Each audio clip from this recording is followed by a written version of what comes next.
உழைப்பாளி இல்லாத நாடுதான் எங்கும் இல்லையா அரஹோயா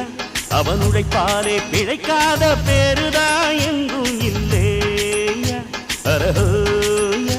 அர சாமியோ சாமி அப்படி இருந்துட்டா காமி கூலியோ கூலி எங்களை நம்பித்தா பூமி பிறர் வாழ்வதே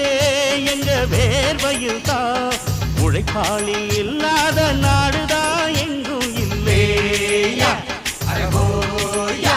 அவன் உழைப்பாலே பிழைக்காத பேருதான்